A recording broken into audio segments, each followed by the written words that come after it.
The World Cup is supposed to be about football. In 2026, it was also about visas, border control, and which fans were allowed to watch.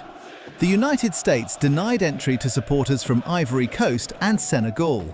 Not because of any criminal record, not because of any security threat, because US officials decided they did not want certain nationalities on American soil during the tournament.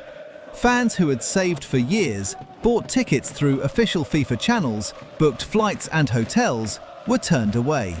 Their team was playing, they just were not allowed to watch. This is not the first time politics has interfered with the World Cup. It will not be the last. But 2026 brought something different, the collision between the world's biggest sporting event and the world's most restrictive immigration moment. FIFA awarded the 2026 World Cup to the United States, Canada, and Mexico in 2018. At the time, the United States was already in the middle of significant visa policy changes. FIFA's own officials raised concerns privately. Publicly, they said nothing. The tournament went ahead. The result was predictable. 48 teams means 48 countries sending players, staff, officials, journalists, and fans. Some of those countries have historically low visa approval rates for the United States. When the tournament arrived, those rates did not improve. Thomas Partey, a professional footballer who plays in the Premier League, was denied entry to Canada for Ghana's opening match.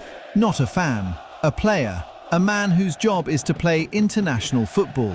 He missed his country's first game of a World Cup because of paperwork. There is a longer history here that the visa story sits inside. Sport and politics have always claimed to be separate.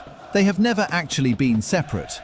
In 1978, Argentina hosted the World Cup while a military dictatorship was running the country. Dissidents were being killed. The tournament went ahead. Argentina won. In 1934, Mussolini used the World Cup in Italy as propaganda. Referees were pressured. Italy won. In 1966, the entire African continent boycotted the World Cup because FIFA offered them only half a qualifying spot shared with Asia. They refused to participate and left the tournament without African representation. Each time, FIFA insisted that football and politics were separate. Each time, the politics shaped the football. 2026 is different in one way. The politics did not come from the host government trying to use the tournament. It came from normal government policy colliding with an event that was placed inside it. Nobody in Washington invented visa restrictions for the World Cup. They were already there.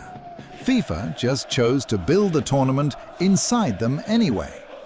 The question this raises is simple. If the World Cup belongs to the world, can it be hosted by a country that will not let the world in? FIFA has not answered that question. They collected the hosting fees, sold the broadcast rights, and let the tournament begin. The fans from Ivory Coast and Senegal watched from home. Football is still the most watched sport on the planet, the most democratic, the one that reaches places where nothing else reaches. When a World Cup fan cannot get to the World Cup, something has gone wrong, not with football, but with the decision that put the tournament there. The game was played, the goals were scored, the cameras showed a full stadium. What the cameras did not show was the people who should have been in it.